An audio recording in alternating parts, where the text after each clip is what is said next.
Wasuzotia omulonji awuliriza kinda mwemu akatanze mwenda ne kinda munya akatanze mukaaga tekunayitako yadde eddakiika ku ssaawa 12 ez'enkya y'olunaku olwaleero.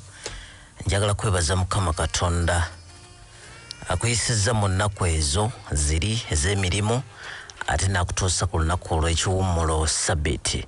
Buli Ssabbiiti ku makya tubeera n'ekyokuyiga era ne tugabanira wamu ffenna.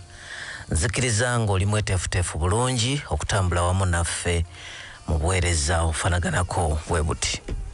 Nze Robert Kuteesa omwereza n'okutuusaako program essomo lya week. Program eno essomo lya week ewagirwa abakadde baffe aba SDA Church Najarankumbi era mwabawulira bulungi ku Ssabbiiti ewedde nga batuggulirawo kwota obulungi obutagambika. Twagala okubeebaza kubanga bakikwasaganya bulungi ate era ne batuukiriza omulimu gwabwe. Omulwadde anyigibwa obukuluma njagala kutegeeza tukufaako era tukulowoozaako. Mukama ayongere okukujjanjaba. Olwakadde njagala kukkiriza bakadde bange bamaze okutuuka okuva e Bukasa Shalom ku kitebe abakulembeddwamu Dr. Kakembo omusumba waffe wali ate era njagala kubasaba basooke bakubuuzeeko ku ttiimu eno ne mukadde Kiwanuka ku wali sebo mukadde Kiwanuka David Mark nsanso okulabako sebo nze sizo sanyuka. Amiina Akusanze. Aha sebo boza ku bantu basebo ne banyaba abatuwuliriza erinnya lya Mukama waffe lyebazibwe. Tubaagaliza okuwuliriza okulungi. Weewaawo. Lesoni enkulu efaanana bweti. Amiina. Nina wano ne mukadde wange. Nange mbaaniriza nnyo mu linnya Mukama waffe Yesu Kristo. Yes sebo. Twebaza Mukama atusobozesezza okuyita mu wiiki. Bw'owulira ekigambo ekyo oyinza obutakikkiriza naye ekyatutuuseeko ewaffe awo. Baasi yeyagudde eyatomedde train.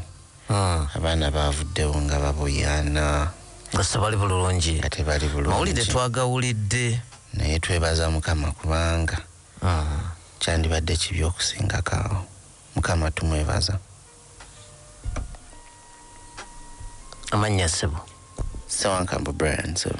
Nsanso okulabako mukulu Ssewankambo Brian. Kakati nina ne wano awa elder to be sebo nsanso okulaba Mr. Director. Batuwuliriza mbalamusizaako nnyo mu linnya lya Yesu Kristo Mukama waffe. Amiina. Amanya Sebadduka Dennis. Yinza okubeera awo nga waliwo eddala eryayongeddwako ekyova olaba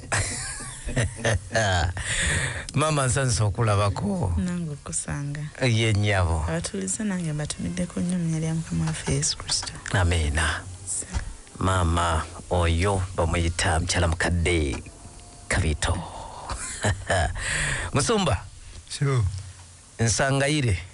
Nze no kukwagana ku kanino nino kaife.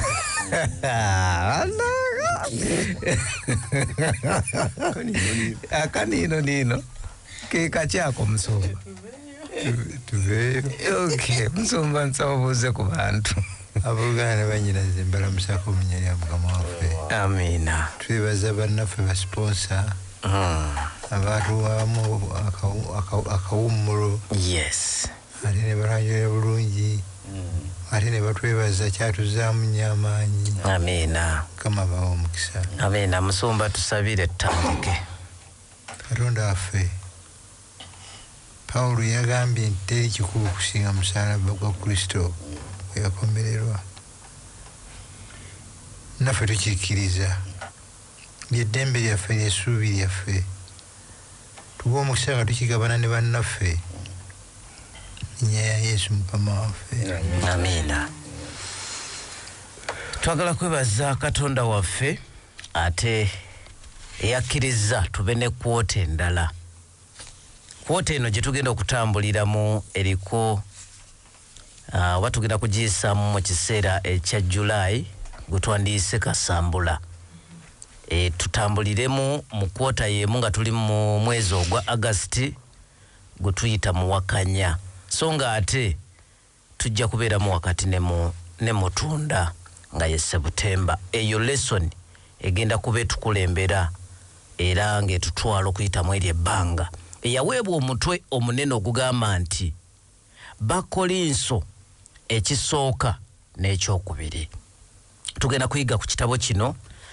Sabiti ewedde batwanjulira era ne tutunuulira obuweereza bwa Pawulo mu Kolinso. Sabiti eno ekyokuyiga kye tulina kigamba nti ekigambo ky'omusalaba. Musumba, bwe twatunuulidde ebyokuyiga bino twalaba nti bano abasajja ab'e Kolinso baali tebaagalira ddala kigambo musalaba.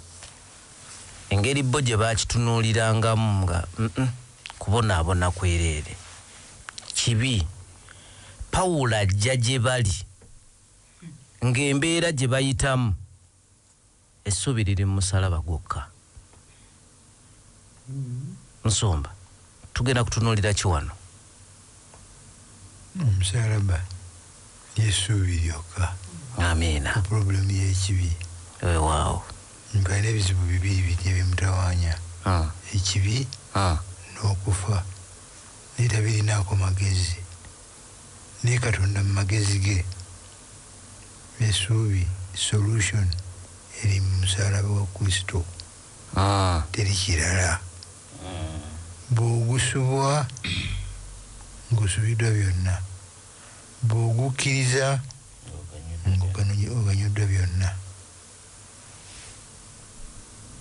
Weewaawo, tweyanzizza nnyo Musumba. Tusimbule.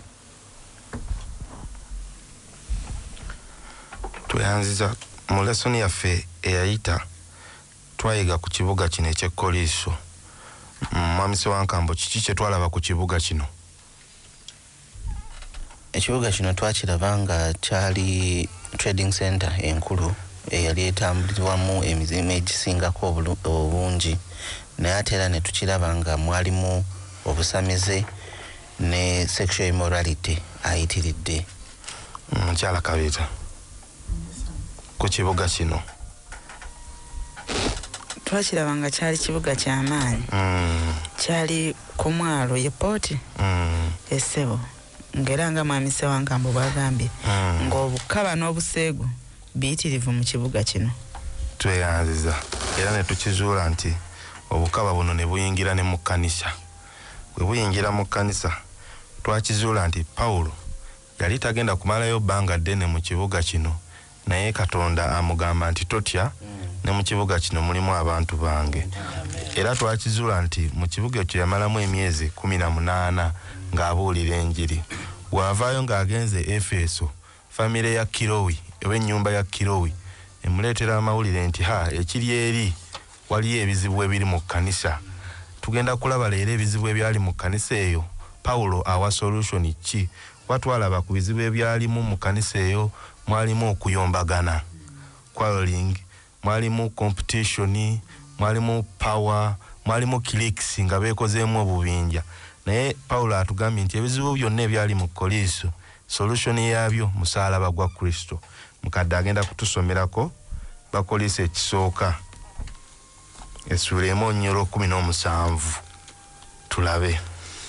Nekino tetukyerabira mu Bakolinso nti baali bagagga kubanga baali basuubuzi. Busuubuzi nga bwe buli onotunuulira Mombasa. Bakolinso balina obubinja obw'enjawulo, bagagga n'abaki. Bakolinso essula esooka 17 yagambye bw'ati.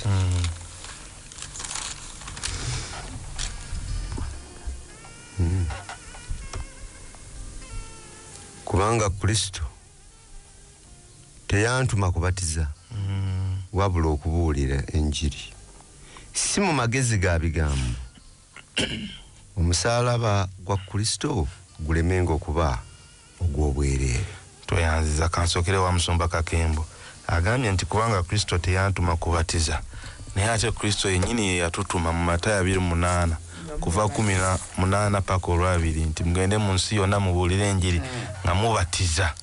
Bwe twaggulayo lesoni Pawulo yatugamba mutume wa Kristo. Abatume ekimu ku kye bakola kwe kubatiza.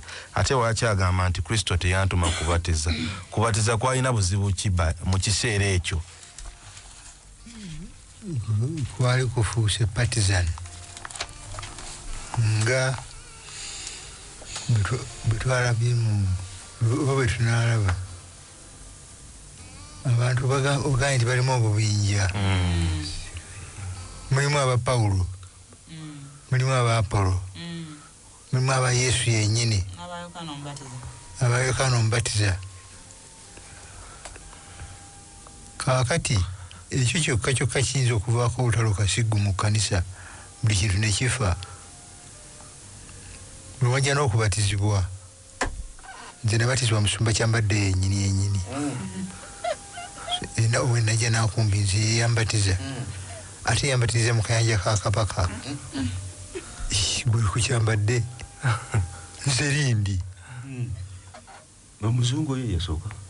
Lindi omuzungu yasookera ddala kuno. Febe yasookerako. Mukyali ku Lindi, nze ndi wa Modest Park. Eyo neefuuka ensonga nereeta okweyawula ko Pawulo.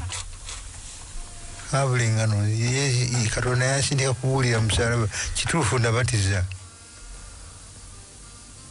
Ne bwe kibanga okubatiza nako okuleeta kwawukana mu bantu. Bantuma kubuulira njiri. Si lwakubanga okubatiza kubi. Naye okufaananako na buli kirungi Katonda kye yatuwa tukyonoona. Tweyanziza nnyo ensonga eyo etegerekese bulungi Musumba, nti abantu baali batandise kwenyumiriza mwoyo ababatizza. So simuli. Bayingiramu nga babatiziddwa. Naye kayongeddeko kali si mu magezi ga bigambo, not with words of human wisdom.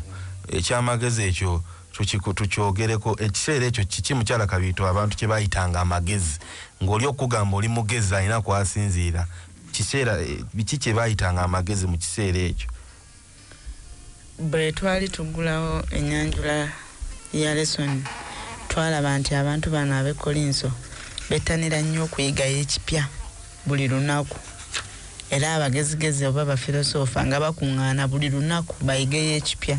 So amagezi mu bo gabanga gapimibwa okusinziira ku buyivu bw'omuntu, wa gy'ayigidde, azitowa kyenkana ki mu nsawo n'ebiringa ebyo.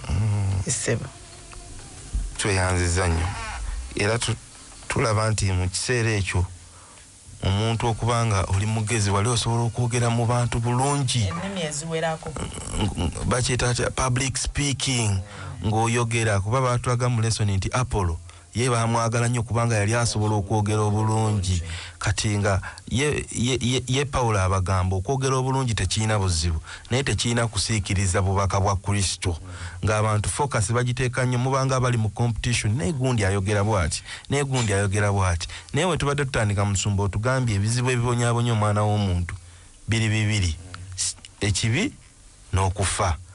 Tulina abantu babiri, tulina wano Kristo, tulina ne mukyala Kabiito batunnyonnyoddeko aba philosophy, ebintu ababikwata mu philosophy. Musumba omuntu owa philosophy ekibi n'okufa abyeŋŋanga atya? Bw'abyaŋŋanga ng'abyaŋŋanga mu magezi ga buntu, nga tasinziira mu Katonda, tasinziira mu Bayibuli, talina lugendo. Obuzibu bw'ekibi okuggyako nga oyise mu Bayibuli, okuggyako nga oyise mu Katonda, teriyo solution ejja kumalawo bubbi, bulyake, bwenzi, bussi mu nsi tebuliyo. Ne bw'obatta n'obamalawo, gwe n'osigalawo, byonna byonna bye batidde bisigalawo mu ggwe. Mugwe mwomu. Ekyo kimu. Bw'oba kale owazeewazeeko n'owadaawadako mu magezi ag'obuntu n'okendezaako ku bimu, kufa ogenda mukola otya? Kufa talina gw'amanyi. Olw'ekyo amagezi ag'obuntu tegayamba muntu ku bizibu bye bibiri ebisinga obukulu mu nsi. Kituufu.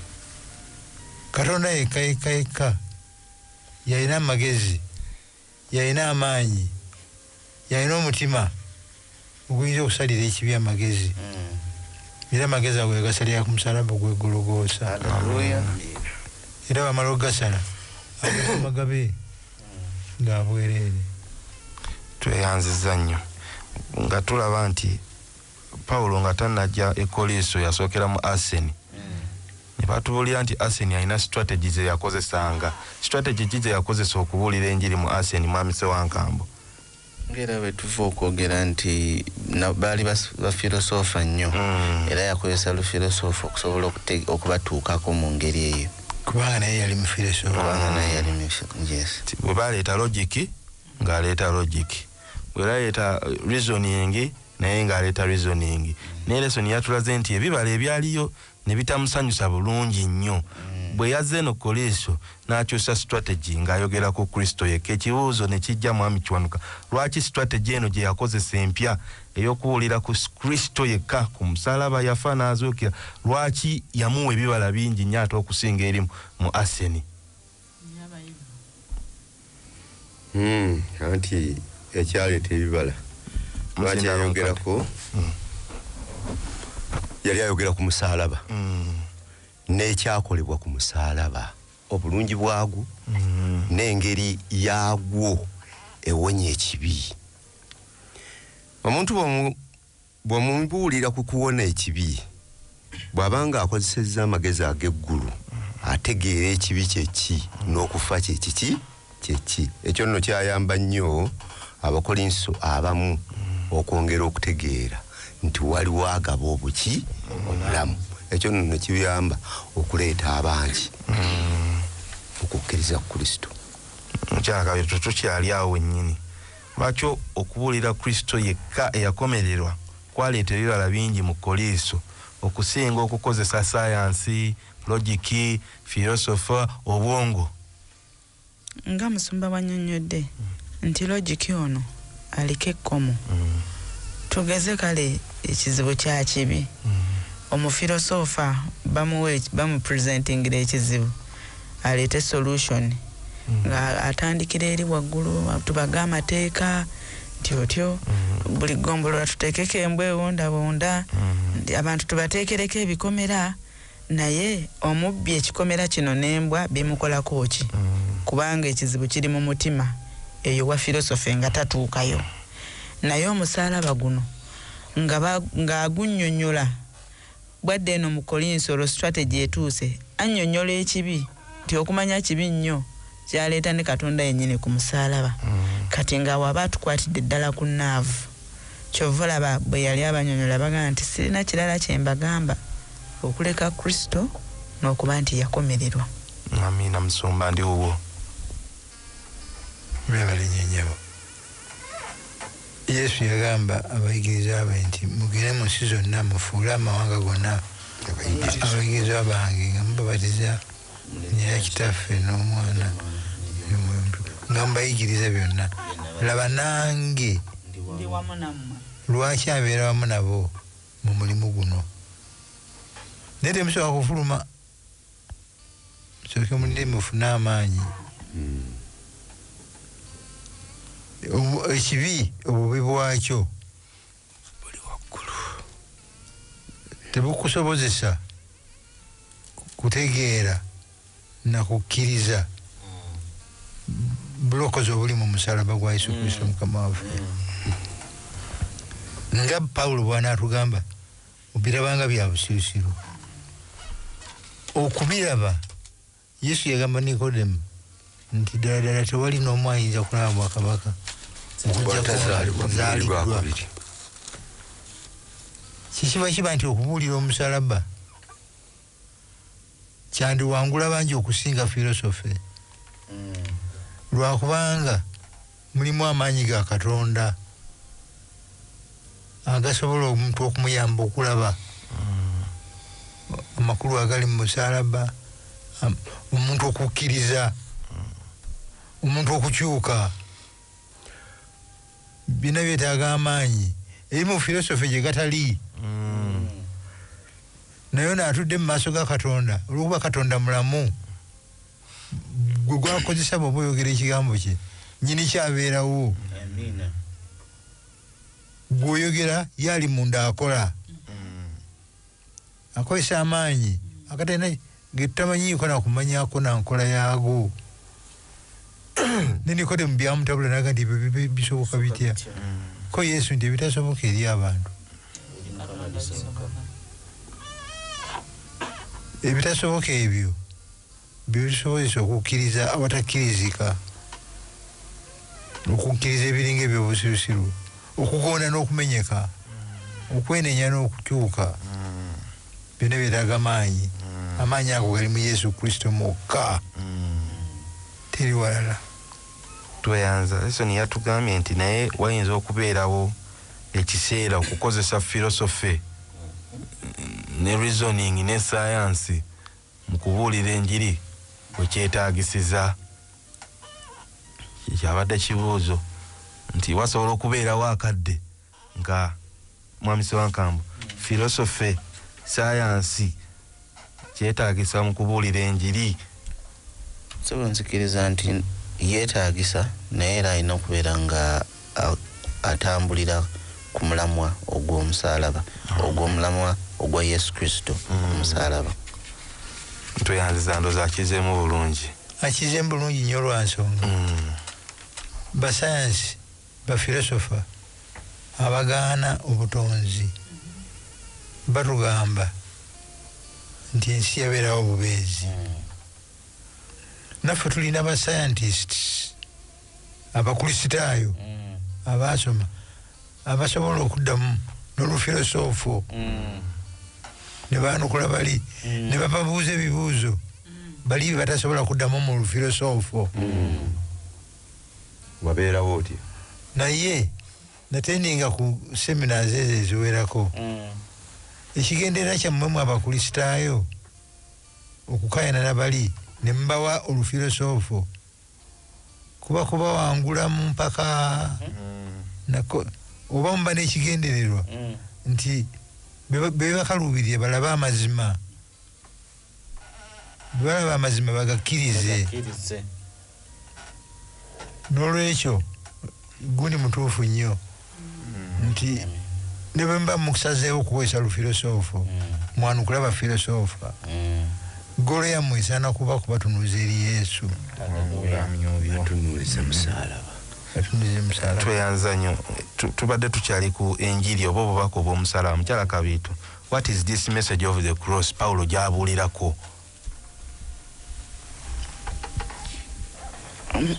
obubaka bw'omusalaba ge mawulire amalungi obulamu bwa Kristo obulamu bwe okufa kwe n'okuzuukira kwe essebo oyongeddemu kali nti ge mawulire amalungi lwaki mawulire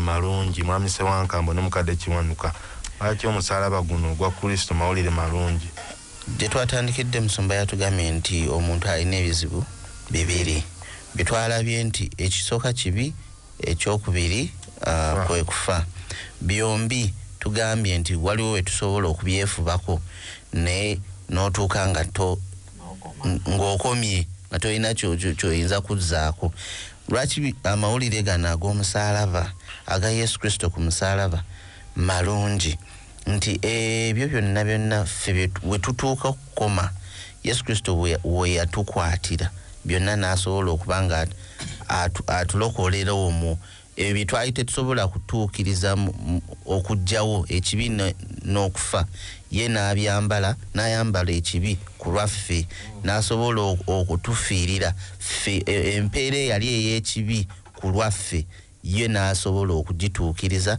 ffe ne tuba abalamu.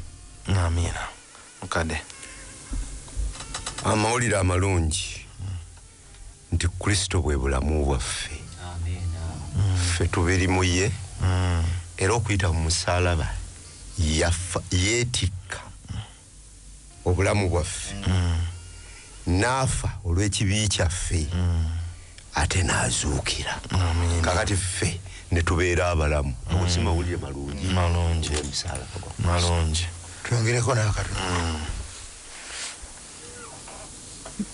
nga Brian bwagambye nti ebitulema yabikola bw'amala okubikola atuwa bya bwereere. Amina. We are saved by grace from start to end. Si byakukolerera, si byakusasula, kubanga ebyo byatulema, naye atuwa bya bwereere. Ago mawulire malungi kubanga senga yabirekako omuwendo. Singa tukola okwekutula obisasulira tweyanziza nnyo mukadde atusomere ku olw'e18 we tubadde bakolesa ekisooka kubanga ekigambo ky'omusalaba bwe busirusiru eri abo abaabula ne bw'osooka okomaawo tukulu ekigambo ky'omusalaba bwe busirusiru eri abo abaabula naye mukyala Kabita atugambye ekigambo kino eky'omusalaba mawulire malungi amawulire amalungi ate gabeera gatya obusirusiru ya mukyala Kabito ntandise naawe gabeera gatya obusirusiru ayongeddeko nti eri abo abaabula kisookera ddala abaabula be baliwa ekyawandiikibwa kigamba kubanga Katonda bwe yayagala ensi bw'atyo n'okuwaayo n'awaayo omwana we buli amukkiriza aleme okubula ekirekeeza buli agaanye okukkiriza Kristo y'oyo abaabuze abaabuze oyo lwaki omusalaba mawulire mabi busirusiru gyali kubanga tabirabamu kutegeera kwonna ye bw'aba ataputa omusalaba guno akozesa human logic okugeza Musumba atunyonyodde nti ebiseera ebyo ng'omusalaba kyekibonereza ekisingayo bakikozesa okuweebuula oba okudimininga omuntu okulagira ddala nti you are no longer nothing, you are nobody, era nga n'Abaruumi bennyini abakozesanga ekibonerezo bo nga tebaguteekebwako kubanga tebayinza kukomerera mu Ruumi ngaani nga nobody. Kakati bw'obanyonnyola nti ate omununuzi waffe akomereddwa ffe tubeera abalamu nga balabira ddala nga kubanga ku bo eyakomerebwanga yabanga nobody, kati era bo baasigala balaba nobody, ebya divine interpretation nga tebibakwatako. So amawulire ag'omusalaba ne buba busirusiru gye bali. Okay, mwami Ssewankambo. Tuyanza nnyo mukyala Kabito. Musumba wasembedde okwogera atugambye nti kino kyatuweebwa nga kirabo kya bwereere. Naye omufilosofu omugamba nti amawulire gano amalungi ekyenkanidde awo ga bwereere ekyalabira ddala nga busirusiru bwennyini omuwendo gw'okitaddeko ate n'osemba ng'ogamba nti kya bwereere alabira ddala obusirusiru obuwedde. Ate nga ye mu magezi ge buli kyalaba ekyomuwendo kikolererwa n'okiteekamu n'obudde kiteekamu n'amagezi n'emaali bwebanga weeri bw'alaba omusalaba buserosero.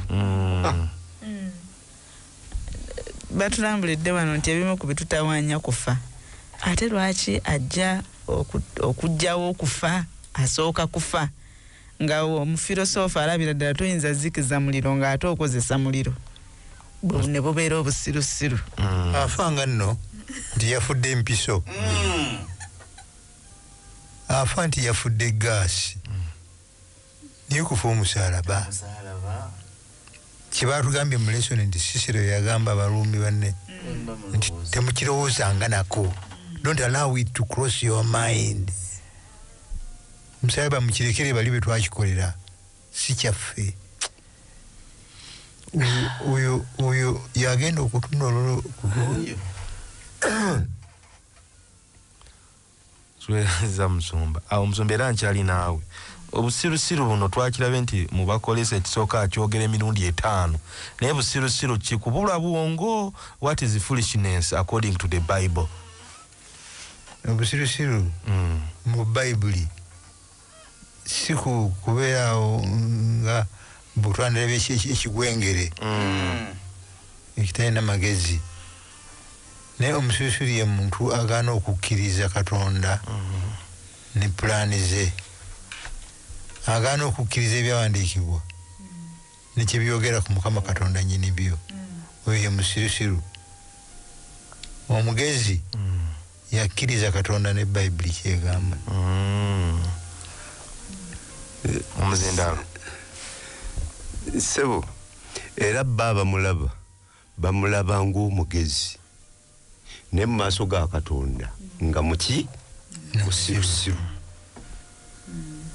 tontegedde nze ngutegedde ye abamulaba ng'atambula ng'akola ebintu bye oyo omusajja w'amaanyi musajja mugezi musajja yasoma naye mu maaso ga Katonda nga musirusiru mukyala Kaito Katonda ajja mukadde waliwo ke yatugambye teri nampa wengwa sisobola kubeerako musirusiru ate nembeera omugezigezi bwe mba ndi musiru mba musirusiru bwe mba ndi mugezi mba mugezigezi naye Musumba atunnyonnyodde obusirusiru is rejecting the salvation omusalaba bagukutereddewo buli amukkiriza gwe bw'ogaana obeera musirusiru naye ate omugezigezi nze okukkiriza kuno Mukama n'ansaasira nenzikiriza obubaka buno bw'omusalaba ate mbeera muki mugezigezi mukyala Kabiito mbadde nzigumiza bugumiza Musumba kagambye ne Bayibuli yennyini ekkaatiriza ti omusirusiru yoyo agamba nti Katonda taliyo ate bebeera ku mugezi nti okutya Mukama amagezi mugasookera mukadde atumalireyo olw'18 olwo olw'18 nga tulumala bagambye eri abo ababula naye eriffe abalokolebwa ge maanyi ga Katonda Tuesday yatugambye ge maanyi eri abalokolebwa kyetwagala okumanya obubaka buno bw'omusalaba gabeera gatya amaanyi Musumba ntandise naawe gabeera gatya amaanyi eri abo abalokolebwa lwansonga buli ekyetaagibwa okugasa mu nkola kyetaaga amaanyi omufirosofo g'atalina katugambe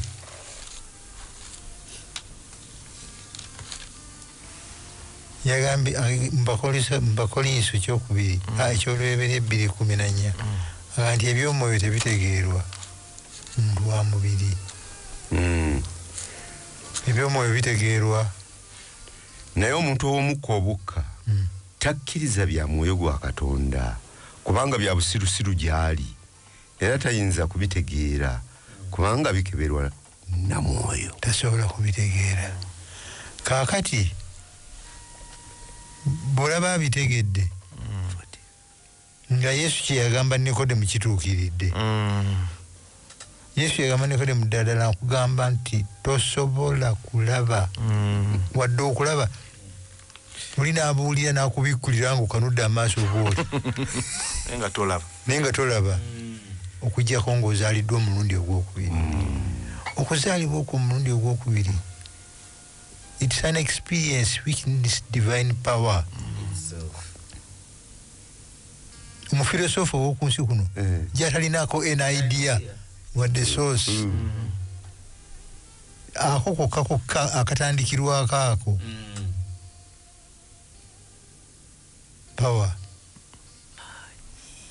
yeetaagibwa mukadde yesebo tukyali ku kyamaanyi kino nti amaanyi ga Katonda galabikira mu kigambo kye era ekigambo kye tukirabira ku musaalaba n'ekyo kyeyakola kyeyakutukolera ku musaalaba ogwo Musumba wadde ayogera okuzaalibwa Nikodemu titoyinza kulaba n'omuntu bwe tuzaalibwa omulundi ogwokubiri omwoyo wa Katonda yennyini yayingira munda mu ffe n'atandika okuleeta amaanyi ag'enjawulo n'okutambulira mu ebyo Kristo by'ayagala.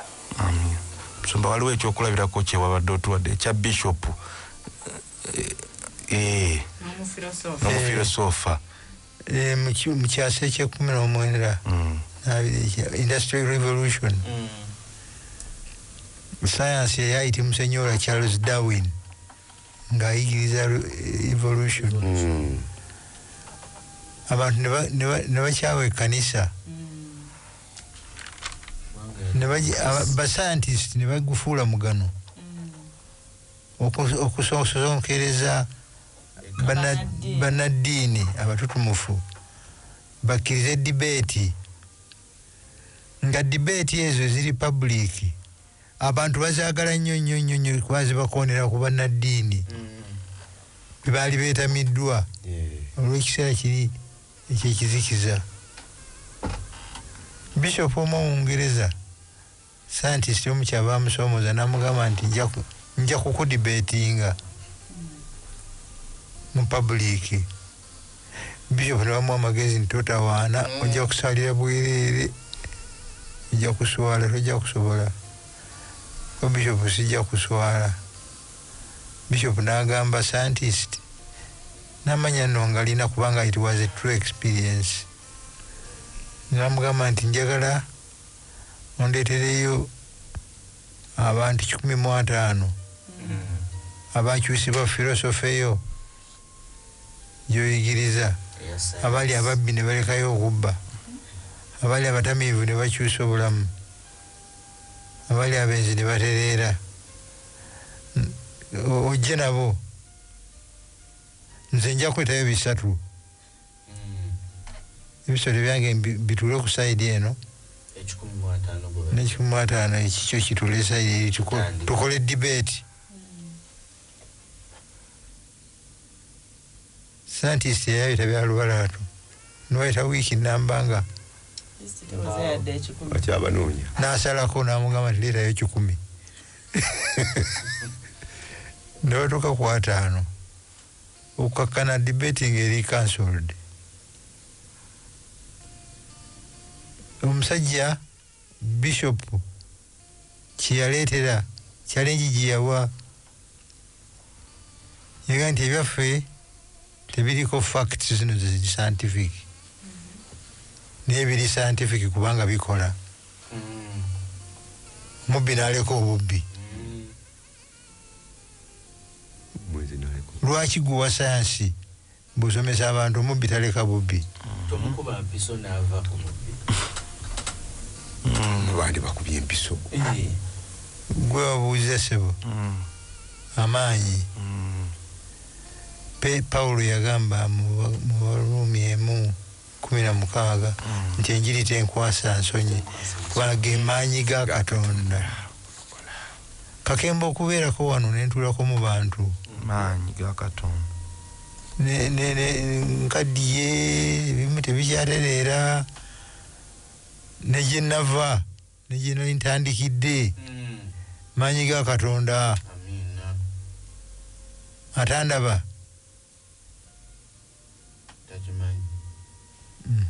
kanzire wa mwami kuteesa musaalaba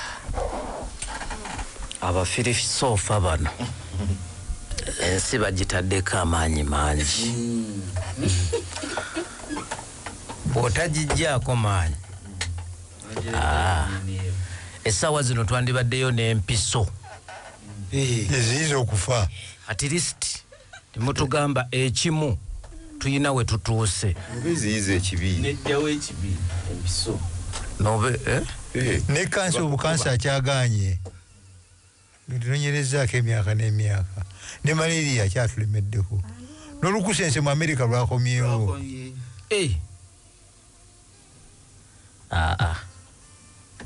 abanasayansi ensi mugijjeko amaanyi. katugende ne bino at least ebiina solution byemuyita ebyekisirusiru. katugende n'ebiina solution. njagala kujjako gy'oli eyo munango omulungi awuliriza tugabane ffenna kubanga ekyokuyiga kino kyaffe ekyawandiikibwa Kolinso naye nze nkiraba bulungi nnyo kyawano kyekyaffe kyennyini ate kyetutuuliramu ddala ne tutegeera kubanga nze nfa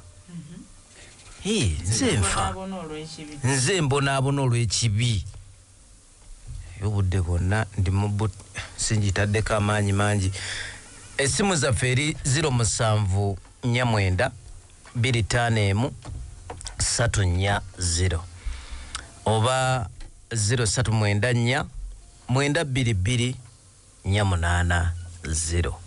Gwe wabadde oyiga oba mu bye biyigiriziddwa wano ofunyemu kyakuyiga ki? Njagala kugabanako naawe.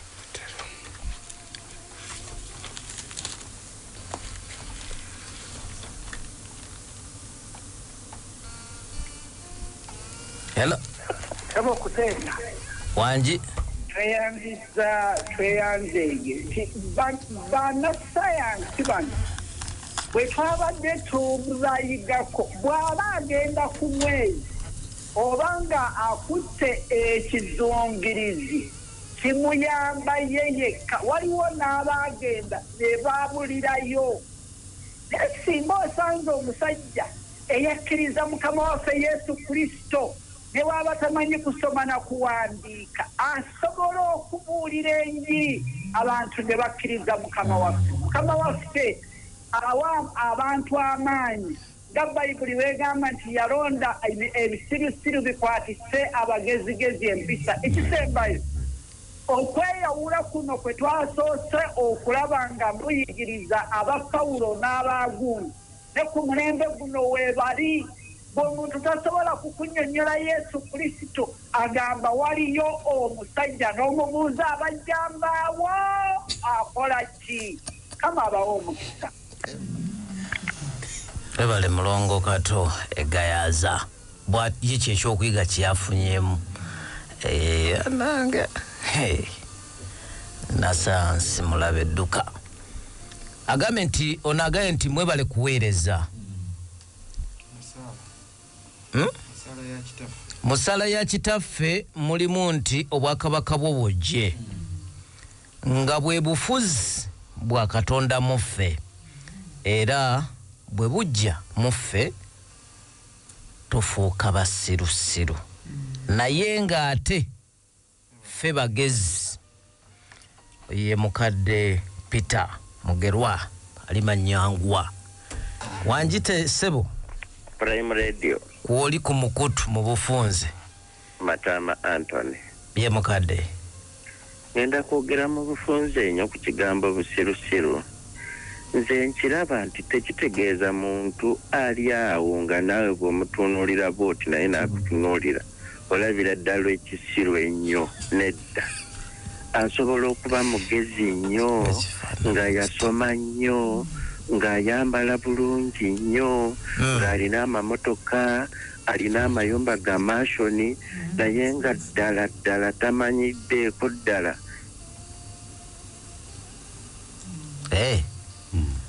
Tamanyiddeeko ddala katuyite webale nnyo mukadde bintu bizibu nnyo kanfune noono wanji munnange. Sebo mwami kuteesa taata webale kuweereza webale kubaayo ng'owuliriza. Kaakati ono muzzukulu wa Namwama Male Jackson Pama nga nsinzidde wano Bombo mu bufunze taata. Kaakati okutegeeza okugamba nti Katonda taliiyo nti era omusirusiru agambye nti Katonda taliiyo kiina ebibala ebivaamu ebikyamu okubagereza nga Kabaka Nebukadneeza ebyamutuukako tebyali birungi. Bwe yali omuddo ng'ente yafuuka ente.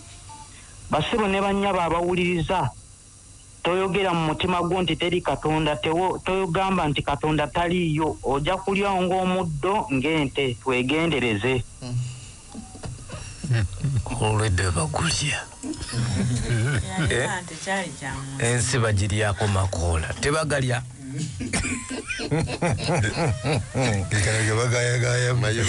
nze ndaba bagalya amakoola owaaye banji kuteesa sebo oli ku Prime Radio mwasize mutyeyo banji gye tuli munange wasuza otya? basize bulungi. Njogera naani? Nayogereko ne mukulu Serugo. Sebo Serugo mu bufunze taata ekyokuyiga. Nze mukino ekyokuyiga mweno lesoni ya wiiki eno. Twalabye bannyodde ku kintu obusirusiru. Ng'obusiru tekitegeeza nti omuntu tategeererako ddala. Naye nze kyennyonnyoka mu busiru omusiru oyinza n'okuba nga ku nsi bakulaba ng'ow'ekitalo naye omuntu yetalowoozaako nti ki ekimulumisa enjala ng'ate sayansi atugamba munda wabamu emmere. Tategeerako ddala lwaki omuntu azaalibwa n'amagumba n'akula n'amagumba munda mu lubuto.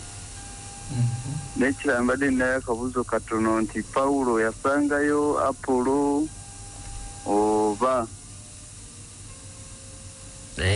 Kale ebale nnyo ebalire ddala bajja kubanga ate batuddamu Pawulo yasangayo Apolo. Akadde kaffe ndaba nga akewunzise era njagala kufunayo ono muyekka bw'ati tutuddeyo mukumba Ombalesoni. Wangi munnange? Era Wangi? erinnya lya Mukama waffe lyebazibwe bannange. Amiina. Ndi naani ono maama? Ono Mangalita ekikyusa. Oh yes, Mangalita. Nsaba oyite mu bufunze. Abaagalwa, nali simanyi na kigambo yekibeebazibwe. Naye olunaku lwe nategeera ekigambo ky'omusaalaba kyakyusa obulamu bwange. Kubanga nakizuula nga sirina kyendi okuggyako okubeera omukebe obukebe, okulinda okusitulibwa ntaddewo n'abijjawo n'antwala gy'ayagala. Ekyo kye kyasookera ddala mu bulamu bwange. Nakkirizanga ddala nti mubi yali agwanidde okufa. N'enkizuula nti okuggyako ekita kya Katonda kyokka era n'enzikiriza n'enkakasa nti mwe muli byonna bye neetaaga olw'obulamu obutaggwaawo. Kati ekigambo ky'omusaalaba kye kikola kikyusa obulamu n'ofuuka omuntu ow'amagezi, n'ofuuka omuntu omwetoowaze, ate n'ebyokubuulira enjiri lino ne tutambulamu ne mukuba enkaayana ne mukola ki, omusaalaba gumalawo enkaayana. Y'ensonga lwaki Pawulo yagamba tajja kukozesa bigambo bya mu Atene, nti ebigambo by'omusaalaba byali bigatta buli omu kimujjajja mu bugulumivu mu bunafu ekituteeka ku mmeeza emu. Ekisooka ffenna entula tuli kyenkanyi mu bwonoonyi ate tuli kyenkanyi mu butuukirivu. N'olwekyo amaanyi agali mu musaalaba gakola wonna era gayinza byonna. Mukama abawe nnyo omukisa. Webale nnyo omukyala Mangalita ekikyusa. Kakati awo wetuli bannaye tukomewo tuwumbewumbe. Ekyamazima bwe tubanga n'ekizibu kye tulina mu bulamu bwaffe, kufa na kibi, tukyuseemu mu ngeri ki gye tulowooza ku bintu. Tumanye nti awali ekyokuddamu. Kakati ekibuuzo ne kijja. Njala mukadde Kabiito, oli musirusiru eri ensi kubanga nakkiriza Yesu Kristo, n'obeera omugezi eri eggulu. Ab'ensi bajja kukitegeera. Tugenda kumaliriza na kibuuzo. Mukadde agenda kusomera we tukomye 22:23 bakolise ekisooka essula emu. 22:23 bagambye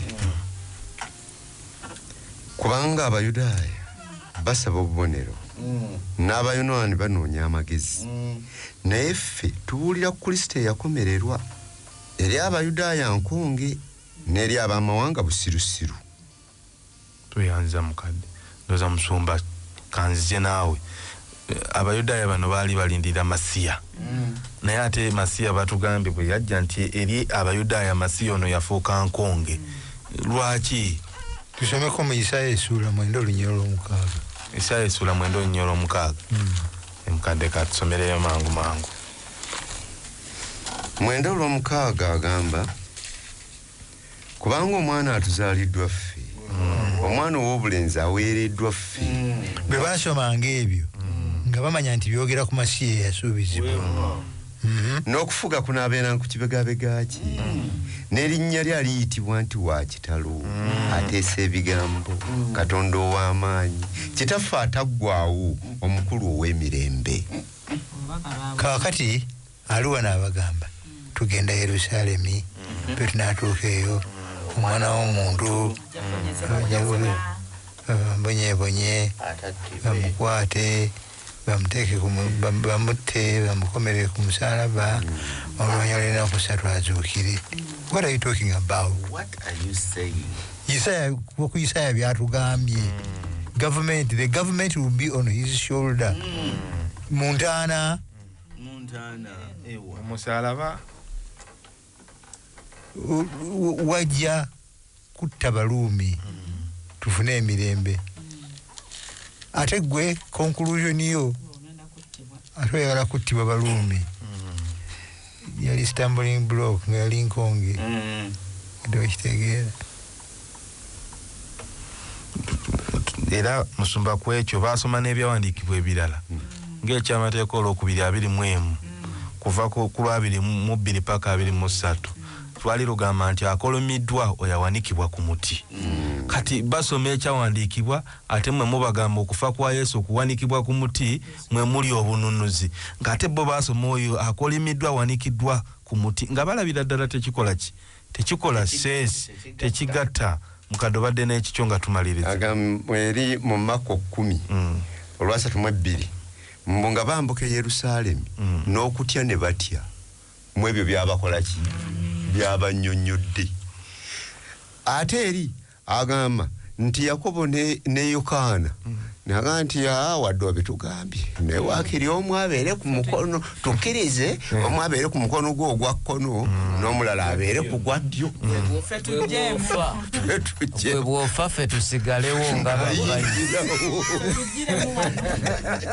kitegeereka olw'ekyo nga nabo tebabitegeera bo bategeera bino ebyamagezi ag'obuki ag'obuntu okumanya tebabitegeera omulala yamugamba nti twaleke ebyaffe ne tukugoberera tuli bwebwaki n'agamba nti kunkomere mugenda kuwe munsi muno mugenda kuweebwa 10 ku 10 ne mu ggulu obulamu obw'emirembe n'emiti n'emirembe. Olw'ekyo ng'abakristaayo tuteekwa okutegeera nti omusaalaba magezi gye tukola ki naye eri abamawanga busirusiru. Tweyanziza nnyo. In conclusion mukyala Kabiito twagala tukolemu ka comparison katono ensi kiki kyeyita amagezi ne Katonda kikyayita amagezi. Ensi kyayita amagezi nsomye ate ne bwe kuba kusoma nsomeddewa university ez'amaanyi ekikyalo ow'amaanyi nina ku ssente ekyo ng'okirese omukululo nzaalibwani nva mu famire ki n'ekirala information gye nina ne facts nga bwe ntandika okwogera ensi ewuliza nega nti omukazi oyo wamaki wamagezi naye batugende nti eri Katonda obo buki ago siga amagezi n'abakuba babadde bannyonnyola bulungi nti tuyinza omulaba mu suuti asanyiridde akaviiri akubye avuga emmotoka naye nga muki naye Katonda gayita amaanyi kwe kukkiriza Yesu ne Katonda n'abukalamu ffe n'ekyo ekyatukolebwa ku musaalaba. Amiina. Ge magezi. Nga tumaliriza Yeremiya 9:23 n' 24 musumba olwagala nnyo. Muskadalo tusomere tugalewo n'olwo. 9:23 n' 24 twagala tulabe Katonda kiki kyayita amagezi. Bw'ati bw'ayogera Mukama nti omugezigezi teyenyumirizanga lw'amagezi ge so n'ow'amaanyi teyenyumirizanga lw'amaanyi ge so n'omugagga teyenyumirizanga olw'obugagga bwe naye yenyumirizenga olwakino ng'ategeera era ng'amanyi nze nga ndi Mukama akola ebyekisa n'ebyensonga n'ebyobutuukirivu mu nsi kubanga ebyo byensanyukira bw'ayogera Mukama. Musumba bakuwa omuzindaalo conclusion otwere esaala. Conclusion amagezi ga Katonda bw'ageraganya n'agaffe gali upside down. Obwakabaka bwa Katonda buli upside down. Kyova olaba mu Samoni gye yabuulira ku lusozi buli kintu kyonna kyeyogerako nga kiri upside down babagamba nti oyendanga mukoze bulungi mujja ne mu yeekaalu ne mugamba nti tetuli temulinga abalala nemba kennyini mwe bamu mutunuulira abakazi ne mubeegomba ne mubendako mu mitima gyammwe babagamba dda tottanga nemuvuma abakazi bammwe ne mubakuba empiiri mubakola ki mu maaso ga Katonda mwatta dda babagamba dda nti mwagale balabe bammwe naye omuntu ajja nakubbako ekkooti empale no togimuwa akubbako ekkooti n'empale gimuwa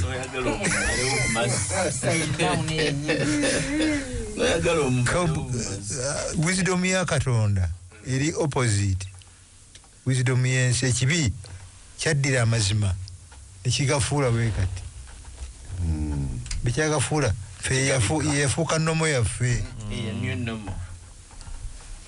Katonda kyafuba kwe kugezaako ennyo akyuse tuddeyo tulabe amazima nga bwe gaali nga bwe gandibadde. Amiina. Katonda kitaffe ow'okusaasira okungi okufa okwatubonyabonya wakujjawo na kufaako lyessuubi lyaffe oba ensi ebuyita busirusiru ffe tusazeewo okukikkiriza okutuusa enkomerero oba ensi ekiyita busirusiru tusazeewo okukinywererako okutuusa lwoli tunona n'abatabira ba Mukama tubasabira amaanyi ge wateekawo bagakkirize gabazibula amaaso basobole okulaba beera naffe olwaleero lutugendere bulungi nga tuli basanyufu kubanga tulina omwana wa Katonda atuwa obulamu obutaggwaawo ku linnya lya Kristo Yesu Mukama waffe. Amiina. Njagala kubeebaza olw'ebigambo ebifaanaganyeeko bwe bityo. Mukama tubeere ate era atwongera okutugabirira mu kumanya n'okutegeera. Lesoni ekyalimu ebyokuyiga bingi era njagala kusaba gwe omulungi awuliriza tambula bukolokolo gye tugabanire wamu ffenna mu kusinza era kijja kutukola bulungi nnyo nnyini ddala mu mbeera bwetyo. Kale awo wetuli so nga ate njagala kugamba nti nno sabbiiti ejja nnaku z'omwezi zigenda kubeera 18 waliwo okwebaza okuteekeddwateekeddwa olw'amannyinaffe muganda waffe Esther omuto gwe tumanyi nga Esther Nagadia Sajabi Maganjo SDA Church olw'okuba nga agenda kulongoosebwa e Nairobi ayise mu bulumi bungi wateekeddwawo okwebaza Katonda lwaki era nangeri ki gy'ayiseemu mu bulamu obwo okumala ebbanga eryo ng'ayita mu bulumi. So oyitibwa okubeerawo ku mukolo ogwo mu nteekateeka bwetyo. Sigenda kusukka wano yala kubagaliza sabbiiti ennungi tusinkane mu lesoni ate era sabbiiti ejja Mukama Katonda abankomire mukadde waffe Noah Sekitto alina kyatugamba mu zino eddakiika 2 ezisembayo tuwumbewumbe lesoni. Paka mwezi okumakya tusuba programu essomo lya wiiki mwe tukubaganyiza ebirowoozo ku by'okuyiga bya lesson bye tubadde nabyo okuyita mu wiiki. Programu essomo lya wiiki buli lwa sabbiiti ssaawa 12 paka mwezi okumakya.